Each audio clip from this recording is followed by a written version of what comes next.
Thanks,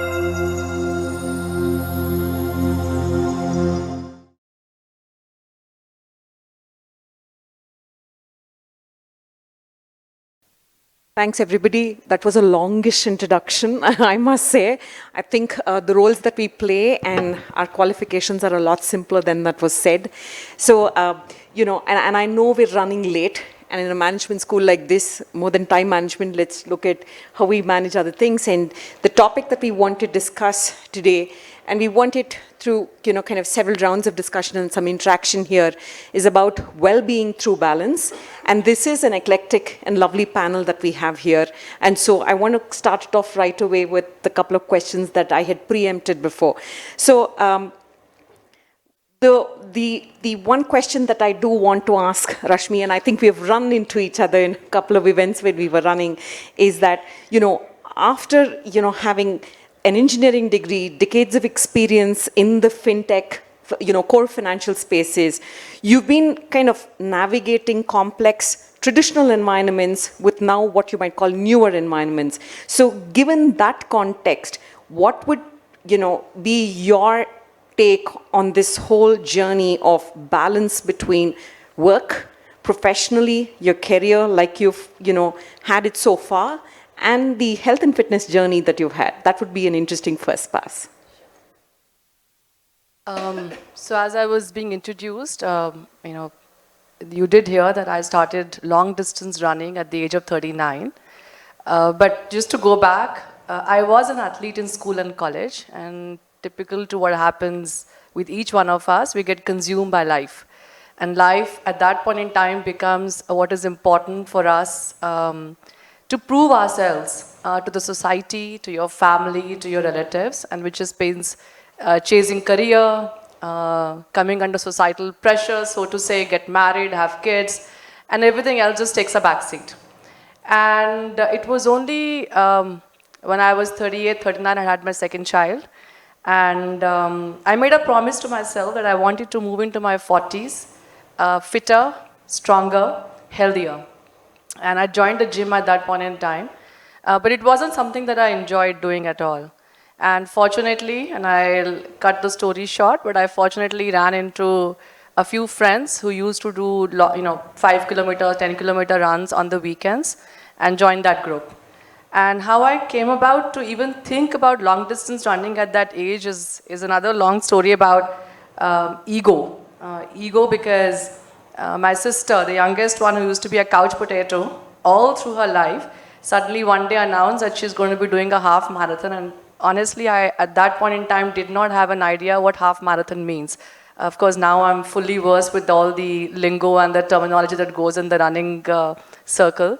And when she told me it's 21 kilometers, I just laughed off and I said, you've never run 100 meters as a child and you want to do a 21? What's wrong with you? And she said, I've just done an 18-kilometer last Sunday as a training run. And that hit me somewhere because I was the one who used to get medals home and my parents used to proudly display all those medals in the drawing room and everybody would come and ask, oh wow, beta, well done. And here is this girl who's been a couch potato all her life and she's going to do a 21-kilometer. That just hit me hard somewhere, and I laced up my shoes that particular Saturday, I remember, or maybe a Friday, I don't recall correctly, but I went out on a run, and that is where it all started. I think initially it was difficult, Kavita. I had two boys. They were at that point in time 3 years and 7 years, and so it wasn't easy to find that time, and which is where probably this whole work-life balance concept comes in. I had to give up a lot of things, so mindless TV watching, and I don't know how many of you would recall, there used to be these Star Plus soap operas that used to happen at that time, Kahani Ghar Ghar Ki, Saas Bhi Kabhi Bahu Thi, and so many other things. I gave up on my TV watching, I gave up on a bit of socializing as well. But what I realized that at that point in time, there were two things that were important for me. One, as I had made a promise to myself that I wanted to get into my 40s as a fitter person, and therefore I had to start that journey somewhere. And two, I had to also make sure that my kids don't miss me. So which basically meant that I had to get up early in the mornings, go out for a run, come back, get them ready, drop them off to school, and then of course hit the office and again do all the other stuff that as a professional and also as a mother, as a wife, as a family, who runs a family as well.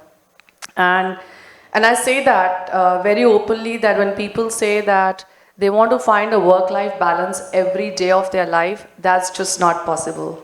You will have your phases. You will have your phases where work will be important, and it's true even today.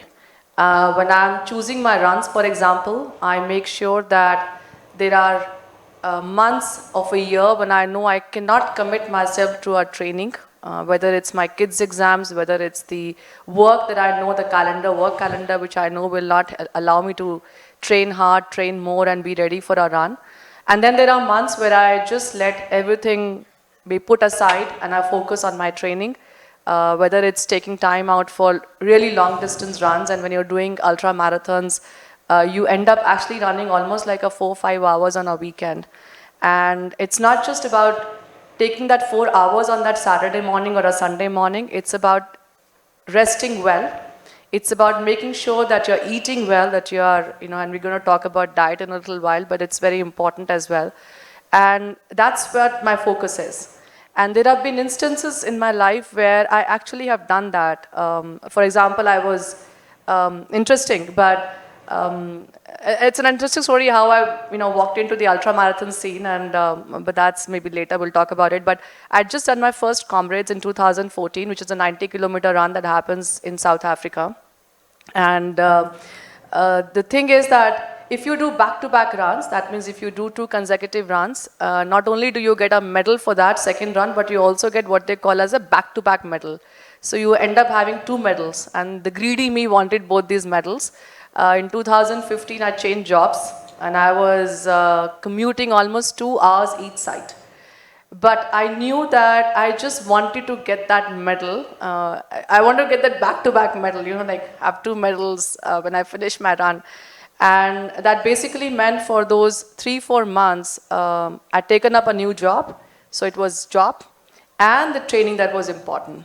And of course, once the run was done, everything else came back into life. But Exactly. that's how it is, balancing each day, every day. Yeah, and I think what's more important, and that you said before, is it's probably not possible to balance things out every day, but there's a larger goal, so to speak, and you stick to that, and you stick to a plan. Thanks for that, and we'll come back to some of the other topics about, nutrition maybe, and other aspects with mental health with others. So I want to ask you, Maitri, and for you, you've been soaked in the clinical medical space, and therefore the take that you would have on whether it be nutrition, balance, and now with the book that you have, and that's an interesting one, I did read excerpts of it, with regard to disease reversal. It would be interesting to hear your take on, one, your own journey so far. Second, what it is that, we could have as a takeaway with the current context of, commutes to work, intensity of work, what she already mentioned, somewhat a balance that we want to strike. So what is your take on these broad topics? First of all, thanks to IIMB and Kavita for having me over here. Just to give some context, about 10 years ago, I used to be working in Apollo at that time, heading the team there. And during my spare time, that's when I ventured into IIMB campus so that I could learn what is not routinely taught in the medical space, the workings of a business of the healthcare, which truly today, in a way, is sickness care. It's not truly healthcare. And that's when, in one of the IIMB sessions, the professor asked, are entrepreneurs born or made?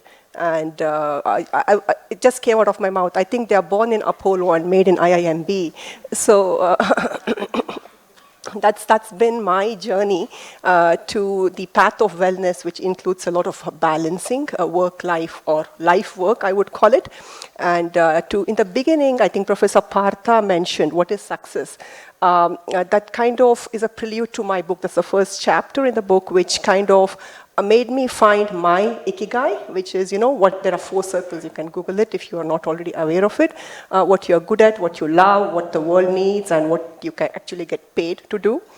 So in that way, I think finding life-work balance, and that has been my path to that. Not sure how many of you know what nuclear medicine is. It's a super specialty in radiology. We look at every organ system in the body at a cellular or a microscopic level. We see beyond what radiology scans can see, which is anatomy. We look at function. And we are the gatekeepers of most of the lifestyle disorders or chronic diseases, which is diabetes, heart disease, which are the top 7 killers today as per WHO census. And we are in a way, either diverting the patient to medical treatment or surgical treatment or palliative versus curative. That's the space where we work in. And majority of the work we do happens to be in cancer of late. And that itself is being recognized as a systemic disease. And number one cause for that is stress. And when we talk about lifestyle medicine, I recently got trained in that. That's a different story in itself, lifestyle medicine and functional medicine, which kind of bridges this gap between what is the illness spectrum to the wellness spectrum, kind of focuses and draws attention to the wellness spectrum. And in doing so, we mainly use the 6 principles of pillars of lifestyle medicine and 6 principles of functional medicine. So 6 pillars of lifestyle medicine is diet, food, that's about 60%, big chunk there, fitness or physical activity, sleep hygiene, stress management, and positive psychology, how you connect to, horizontally to people around you, people whom you work with and whom you love, family, and vertically with a higher purpose or a cause or spirituality, and a substance abuse. So all of them kind of bring in imbalances in the human body, which could be either in the gut, assimilation, or a detox, the bioelimination pathways, or cardiometabolic diseases, which you're seeing more often today, or a lot of autoimmune diseases are on the rise of late, mainly because of the defense mechanism, imbalances in the defense mechanism, and mitochondrial energy level. And lastly, but not the least, hormonal imbalances. All of these are interconnected. And what drives these is the 6 pillars of lifestyle. So having said that, I think there is a huge connect between what traditionally has been Ayurvedic medicine, or that's actually the last chapter in the book, which kind of integrates how different aspects of medicine can be drawn together, combined, and we are kind of repackaging it in the name called functional medicine. But we are truly addressing the imbalances to which not just food, the other 6 pillars which I just mentioned are key contributors to. Thanks for that. And it also is an interesting certification that you have. I did look that up. And now that, and I'm in the oncology space myself, and I recognize, stress factors are one, and I think genomics now has evolved in such a way that you're able to also figure all of those factors that are familial, so to speak, that are affecting, and therefore it's not only necessary to make changes at a level where we are looking at, cross-border health for ourselves, but also a generation higher and lower. So I think that's an important balance to have, that to educate, parents and the elderly of possible small lifestyle changes to make that could make a big difference. So thanks for that, and I'll come back to the book and what you said. Aruna, of course, we have something really different here than what Maitri had spoken about, and this is very, very important, and I want to refer to the story that you have on your site where, Alice makes this imaginative, I really like that, and I did, listen into the TEDx talk that you had. I know little about psychotherapy, and so for all things psychotherapy and for all things balance, over to you. Want to hear this? Thank you. Yeah, and I'm quite enamored already by what my fellow panelists have shared, and I think it's a very interesting curation of the panel. Well done, Nutanka. So I'm a graduate, 1993. I started a very traditional way. Not so traditional, actually. I think I followed my heart, and that's one of the core principles of well-being. You do what you like. And my work has, over the years, moved closer and closer to what was really important to me. So some years back, 25 years back, I set up the organization called Navgati, which was designed to be a leadership development firm. And Alice was our mascot because she was a curious girl who jumped into the rabbit hole and engaged and grew in the process. In the middle of my, I think around the same time, I got introduced to a field of mental work, which is psychotherapy, through approach called transactional analysis. Yeah, and the training involved working in groups. And it was a very, very different world, very different from what I had ever experienced, a world where there was silence, there was listening. You could actually see your own, the way we deceive ourselves. Yeah, so work through the defenses, and it was a space where we could be ourselves. And it was very precious, very magical, and I was hooked. And I continued this training for a long time, and I think only in 2016 I graduated as a psychotherapist. But those kind of authentic, deep conversations where we were talking about what really mattered to people, even one conversation sometimes was transformative and could change the course of people's lives. So the corporate work that I was doing slowly began to lose its sheen or attractiveness to me.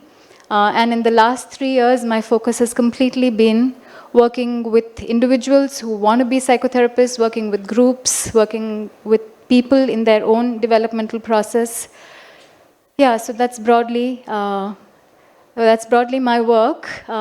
Yeah, so I can talk about what psychotherapy is. Or Sure. So we'll come to that, and I Sure, want you sure. to dwell a little bit on psychotherapy, yeah, and also yeah. I think a go-to mechanism that Yeah. folks can use, apart from looking at balance of exercise and health. I think this is an important aspect for mental well-being. Yeah, they're so interconnected. Physical and mental health is so interconnected.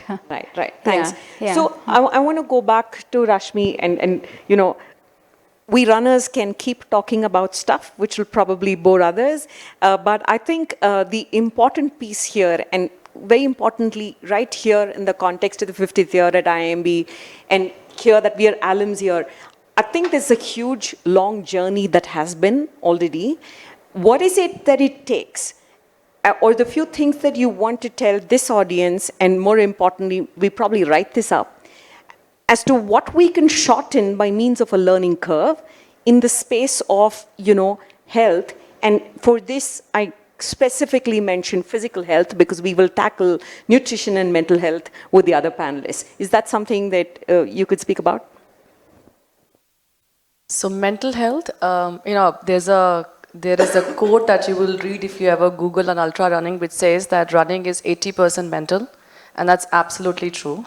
But I'll let Aruna talk about that mental part of the running, because I've said that in many forums earlier, that if you're running long distance, at about, let's put it in hours, not distance, but about after 3 hours or so, your body is kind of done what it's supposed to do.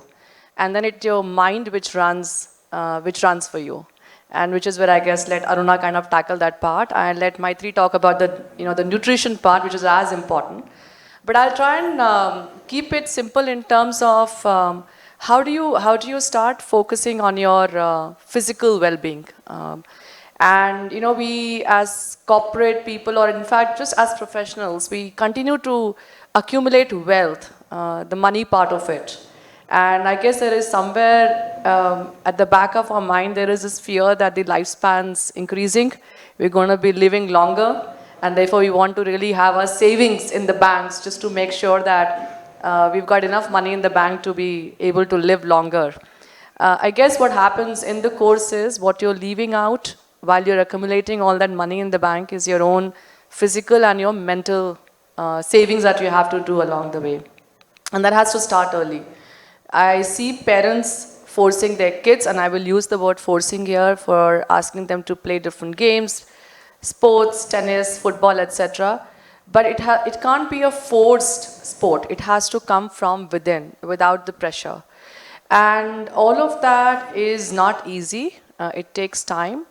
For people like us, my simple couple of tips would be that prioritize yourself. And people come up and ask me, how do you find time? I can't seem to find time to go run. I've got to be at work at 8 in the morning or 9 in the morning. And I tell them, just lace up, step out, whether it's a walk or a run, and for that day, just take a day off if you think you're not up to going to work, because you are important. And so if you have to take a day off from work or take a half day off from work to recover from that first few days of stepping out and doing something physical, exerting yourself, so be it. Just prioritize yourself. I think the second thing is, and which is where I see a lot of new runners give up very soon, is on account of two reasons. One is they get injured. They all just want to do a lot more. It's like catching up. You know, I've kind of fear of missing out. I've already kind of lost so many years, and I just need to catch up. And if I've got a peer who's done 10 kilometers or who's running for an hour or 2 hours, I need to do that now. I need to do that immediately.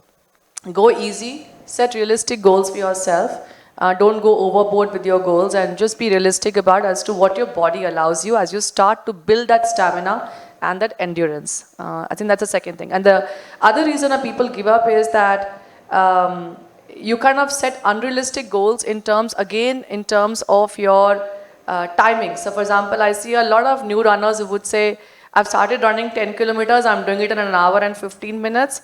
I want to do it in one hour. And after a few months, because you just can't get there, you just give up. So the second thing would be, first is find your time. 2, set realistic goals. 3rd, I will repeat, you will have to prioritize yourself and just forget about this whole myth of work-life balance on an everyday. And you have to, for a few months, just devote time for yourself and just give yourself that time to get into a routine. Getting into the routine is the most difficult part. I think that's the and I can say that from experience. There are times when I've left running for various reasons, and for me, it's not about being able to run the same distance again. It's about being able to get back into the routine. So I think it's important to just get into the routine. That's a very given thing that you have to focus on. You have to get disciplined. And the 4th thing is, do it the way you want to do it. There are people who like to exercise in the gym. Please go ahead, do that. There are people who like to go out in the open for a walk. Please do that. There are people who like to do chatty walks and runs. Find a group, associate yourself with a club or a community and do that. There are people who like to run and walk with music, or who like to train in a gym with music. Please do that. Find that comfort zone for yourself, or that, not a comfort zone, but that pleasure zone for yourself, where you are happy doing what you are doing. It could be with your friend, it could be with a group of friends, it could be alone, it could be with music, without music, it could be outside, could be in the gym. But find that pleasure zone for yourself where you're happy doing what you're doing. Yeah, I think I resonate with that and I validate that. The other point is what she mentioned of running with a group. So I've been running as a part of a community, and what I've found is that this whole ikigai around it is that as a community, when the community does stuff which is involving others and not necessarily yourself, there is a lot more in the giving than the taking, and that's quite satisfying. Now, I don't say it because I've arrived at a point in life where I think that is more satisfying, but I think as a journey, and I can see the difference in kids, that when you work as a part of a community that gives, especially, the one that I'm a part of, definitely has a lot to do with underprivileged kids or differently able kids, etc. There is a learning for us and for our own kids in interaction. And I think that is a very important piece of learning, and that gives you a lot to do with, kind of sustaining a plan of action, in this case, running. And I know that, with running, we have multiple podcasts, we have a lot of books that one can read, get inspired, etc. But that's a totally different ballgame. And I think what she's saying is, whatever it is, just it is that one activity that keeps you going. Keep at it, and keep at it at smaller intervals, and then you build it along. So I want to now shift focus from the physical to possibly the clinical, and I know you want to speak about other things, Maitri, but just for, very importantly, imparting some important information and knowledge here. That intersection between physical and mental health that manifests in clinical, outcomes. Could you speak to that, right? By means of, again, in your book that you mentioned and from your own learnings, where are we at and what should we be looking out for? I think both of you, what you're trying to talk about in the clinical context, what is called as the happy hormones. You have the dopamine, oxytocin, serotonin, all of this, right? And I think what I'm hearing is, and what should be done and pursued also is, find your healthy, happy hormone. The dopamine hits which you get, makes you happy or gives you that, sugar. It's called the dopamine or the pleasure trap, right? There are, like how we have pharmacists in the hospital who come up with this perfect combination of cough syrups or what have you. The food industry, they have food scientists and tasters who come up with this perfect combination of SOS, salt, oil, and sugar, which is what makes you crave for the junk food, whatever is being marketed there, which all of us and our kids are getting, falling prey to, I would say. So in that context of where as a lifestyle, the human psyche pursues dopamine hit or the happy hormones. It's not just dopamine, a lot of other hormones which makes us feel the pleasure or the comfort or the positive kind of emotions. I think the same can be pursued and achieved by doing things which are giving a positive impact to the body. For example, running or exercise, that itself makes you happy. Positive psychology, connecting with people, that makes you feel. There are different varies of emotions and there are different MSQs or categories. We can put them and quantify and qualify them clinically. But every pillar of lifestyle, sleeping well, avoiding blue light just an hour before you go to bed, having your cells get recharged with a good night's sleep, clocking in the right amount of NREM or REM sleep cycles, managing your stress, not just by reacting, but responding, taking time to process and giving out the best in you after having processed that. For food, I think I already spoke about. And addictions. In the newer textbooks of clinical psychology, we used to only see tobacco and alcohol. These days, food itself is being recognized as an addiction, mainly because of the parameters I just spoke about, and also digital. I think it's a digital new age, and it has found its own chapters where we can and we need to be aware that, you have the iPod, everything with I, and we forget the true I within ourselves. So I think there is a lot of awareness where we can shift our gear towards the wellness spectrum and not just the illness spectrum. It doesn't mean just the normal annual health checks which you're getting are normal, so you're A-okay. No, there's a lot more you can do even before you get there to prevent there.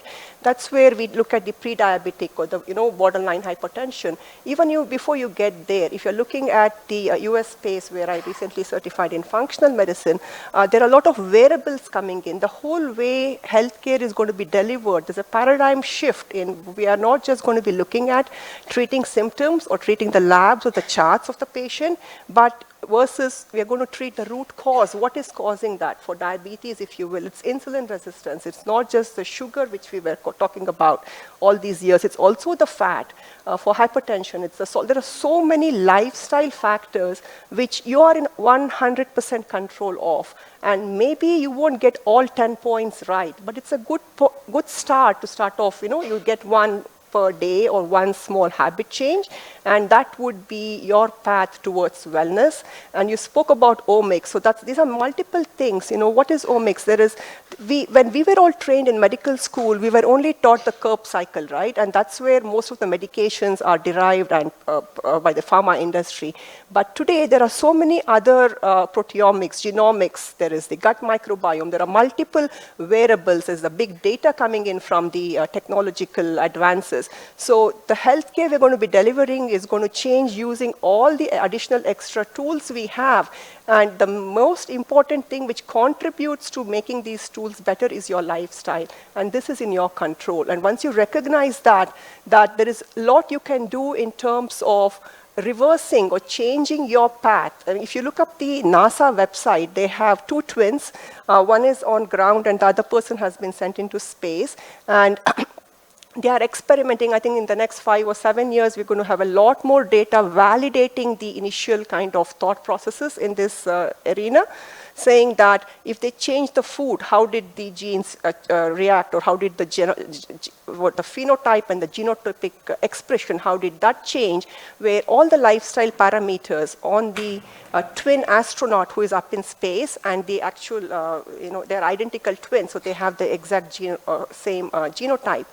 There's a lot of research also continually happening, which will kind of validate the control we have in our hands to move towards the wellness spectrum. Sure, thanks. And I think one important aspect, and then a lot of people now are aware, tuned in, and probably use is this wearables, right? Now, wearables in the med device space is also a fast developing, fast paced one. One is to kind of get hooked to it. The other is to really interpret the data that you get from it and what are the changes that you want to do, whether you use ultrahuman, whether you use a ring, or whether you use an app, on your watch or your phone. I think that's also an important piece that one has to be discerning in interpreting data that comes out of it. So, and this now finally to you, Aruna, and this is really exciting for me personally because this is a space that I have really never ventured into. I was intrigued with your TED talk, and I really want you to give us a little more information on what you do and how you do that. Yeah, and this is a space much of the world has not ventured into.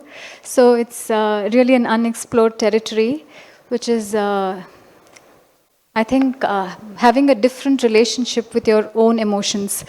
Mental health has many dimensions, just like physical health has many, many dimensions. There's emotional health, there's social health, there's a sense of self that we talk about, and there's also some spiritual aspects to mental health. The spiritual aspects are really, what do we have control over, really? And much of our life, we are trying to control things that we don't really have control. How do we handle loss? Those are the spiritual aspects of mental health. But the basic component of mental health around is the relationship we have with our own emotions. And emotions are quite a sensitive territory for many people. If you experience a strong emotion, the tendency is to forget about it and move on in life and be strong. And that's also culturally encouraged. Being emotional is seen as weak. So part of the training to attend to mental health is to develop a different relationship with emotion. So we always say, step into emotions. So in psychotherapy, some people say, I don't want to talk about it, it causes me pain. But that's what we need to talk about. We need to step into your pain. We need to feel the pain with the intensity, and only then it transforms. Whatever we resist stays in our body. And then it transforms itself into all kinds of physical illnesses. So we work with allowing people to develop a stronger container to just sit with difficulty without actually feeling the need to resolve it. All these are new things. People have not learned about it in their lives. So these are emotional competencies, to welcome all emotions, see what meaning it holds for them, reason with their emotions, choose actions that are adaptive and not maladaptive. So simple one dimension of mental health. The social dimension of mental health, we are born free, but over a period of time we have to adapt in a million ways to fit into the world. How do I know the boundary? Who am I? And how much is my adapted self? We've so lost contact with ourselves that sometimes people take years. Is this who I am? Is this what I really want? They struggle with that question because their own contact with themselves has been dulled. Yeah, so can I stay myself? Can I establish healthy boundaries in the closest of relationships? Yeah, all these are ideas that we need to learn. Do I feel okay when I interact with one person? So there'll be patterns, and these patterns are seeded very early, even before we developed verbal skills, which is why we say childhood matters so much. Do I feel one down in all relationships or one up? Both are problematic. And sometimes we have a pattern. Am I spending all my life proving myself? Am I waiting for that elusive nod of approval from my parents, or any authority figure in my life? When will I grow up really and take responsibility for myself? So these are some issues that we deal very, very basic, very fundamental, but it's scary. It's often scary because at the core we may not believe we are good enough. and to face that and to deal with the pain of that comes sometimes. So we push it away for a lifetime sometimes. So mental health is really spending time introspecting and asking, holding up the mirror to self. And it takes time. It doesn't happen automatically. And sometimes we need help. Sometimes we need another person. Being witnessed is very, very powerful. And when we do it in groups, and if there are safe spaces available, we realize we are so much more common than we give credit for. And then suddenly what we are carrying doesn't feel like a burden anymore, but most people carry it alone. A lot of people carry a lot of grief alone. Yeah, and you just have to scratch the surface and it just comes gushing out. It's a pandemic of a different kind that's not attended to at all. Yeah. Thanks, Aruna. And I think, just like you mentioned, I think COVID did give it an articulate lens that it is not only physical health that did matter, but all of it, and sitting right at home, since we did not have a choice, first is to talk about it, the second is to seek help, and third is to actually find resources like the way you have created to seek it. So this, I think now you have an idea with the three panelists here about, the actual physicality of getting out there, doing a sport, which need not be only running. and I've been much blamed for this, being a runner myself. But I think it takes what it takes, and with the grit and the endurance and the clinical aspects of it. And I definitely want to read your book, and more importantly, probably log on to one of the programs that you have, Aruna. So now I'll open it up to the audience for any questions. Thank you, panel, for covering so many areas so well. The question I have is, if one tries to hold in one hand passion, love for what you do and pursuing such things, then I increasingly find it difficult to hold balance in the other hand, because you feel very hooked and drawn to what you identify your area of passion, especially if you're living a work life in which you're pursuing passion. So just want to hear from the panel on balancing, actually having, passion on one side and balance on the other side. Sure. So do you want to take it, Rashmi? I kind of covered when I was speaking about finding time for yourself. As I said, on a day-to-day basis, you'll never find that balance. You will have something which will pull you into one direction, whether it's work, whether it's family, whether it's whatever it is, right? But over a period of time, if you can continue with that passion. So when I run, and if I were to just give example from my own life, when I'm training for a 100-kilometer run, it requires a dedicated 4 to 5 months of preparation. Now, in that 4 to 5 months of preparation, I start off with a slow base, I peak, and then I taper off. Right? When I'm at that initial period, I do have time, a lot of time for the family and for other things as well. But when I'm at the peak, at that point in time, for me, nutrition matters, resting matters. So it's not just, as I said earlier, finding that time for that 4-hour, 5-hour on a weekend, but also finding time to recover, to rest as well.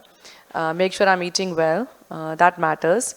And then, of course, there's a race day where, of course, you go through this gamut of emotions, and as a build-up to that race, the 2 weeks prior to that, you kind of just go through a lot of emotions and anxiety yourself as to what you're going to be doing. You've trained well, how will the day be, etc. I think it's about being able to prioritize what is important for you at that point in time. Second very important thing is to take your family in, build a support system around you. So I guess from the very beginning, as my kids were growing, they knew that on the weekends, when they wake up in the morning, they won't find mama at home. And it was a given, and they respected that. My kids are older now. The elder one is now 20 plus. But till about 2-3 years back, nobody had any pride in what I was doing. And honestly, when I used to get a medal back home, they were like, okay, fine, what did you do next? Tell us something new that you've done. I think there is pride today in, for them to be able to understand the work that's gone in and why it has gone in, because I'm really passionate about it. This is life for me, and this is how, because I do this, I am what I am to them. There are jokes in the family now that if Rashmi is cranky, it means she hasn't gone for a run. So I guess, one, prioritize. Two, build your support system and make sure that they are your cheerleaders. They may not be present there on the track, in the gym, with you, but they are cheering for you from wherever they are. I think that's very important. I might say find your own formula, because balance is different for different people. Yeah, finally, you should feel comfortable with your choice. Yeah, and don't kill the goose that lays the golden egg. So your body is important for you to pursue your passion. Yeah, yeah. Hi, thanks So for the it's, great. Yeah, I think it's a little different for women versus men. Our responsibilities, duties, whatever, also continue to change throughout the course. I think when I look back on my life, I'm 52 today, and when I look back, I think those things were important for me then, prioritizing my family or my work or my job then, and that was a dynamic process. And at a later age, things again shifted, and I did 2 board certifications. I was studying when I was 15. My older son was studying for his engineering, and I was taking my second board, and my second son was studying for his engineering exams, and I was studying for my third board. So I think one was to accumulate the knowledge, but the bigger purpose or cause was also to kind of die empty, give it out. That's how the book came in. So if I could just prioritize or clock in that much time, maybe a weekend or a couple of hours per day, or so that my passion or what I am good at or what the world needs or what you're finding your ikigai, eventually that was a build-up. And I'm trying to see the results of it. It's a dynamic process, that's what I'm trying to say. So don't lose heart, keep at it, clock in a little bit every day, and it will happen when the timing is right. Thanks. So I think we'll take one question. Yeah. Thanks for the great talk. Can you please elaborate a little more on the diet and nutrition aspect, because that's something we haven't talked much. The small answer is read the book. The long answer is there has been a huge movement in terms of whole food plant-based. It's not just a vegan or a cult-like thing, but there's a lot of research coming out showing that the world cannot sustain on the animal industry, and how much the industry, be it the poultry, be it the dairy, whatever you, has an impact not just in influencing our food choices, but also in manipulating for example, the Canadian task force was the first one to recognize this, the healthy meal plate. The dairy had their small cup of dairy there for calcium, but we can easily get the same amount of calcium, and now today it has been replaced by a glass of water. Or if you want to talk about the cholesterol cutoffs, right, that is the egg industry, again the poultry industry which came in. The cutoffs have been changing if you go and look at it historically for every 5 years. So there is a huge impact the food industry has been playing in the demarcation of disease or cutoffs, which cannot be sustainable long term. So I turned predominantly vegan. I was always a vegetarian. So I turned, and there is enough research to make me believe that it's not just good for my health, also for the planet's health as a habitat and habit. The earth or the mother earth is not something we have inherited from our parents, but something which we have borrowed from our children. And every single, there are about 5 chapters in the book for each disease, diabetes, hypertension, cancer, autoimmune, all of them. And enough research showing and validating that just by turning into whole food plant-based, there was less amount of recurrence of breast cancer in hormone-dependent cancer patients, or prostate cancer, for example, and or diabetes was reversed in a higher percentage when this kind of change happened. So counting in your calories not just a calorie, there are more dimensions to that, understanding that, plate balancing, portion control, what kind of foods you choose, what kind of foods you avoid within that disease spectrum, if at all there is a disease diagnosis already made, and or doing a path more towards a healthier landscape of foods, which is whole food plant-based. That would be my take. Sure. Thank you. So I think in the interest of time, we want to close now. Thank you so much for your attention. Thank you, panelists. I think this was wholesome by means of well-being to balance. I request the panelists to stay back on stage. I request Professor Saurabh Mukherjee, Dean for Alumni Relations, to please come and felicitate our panelists.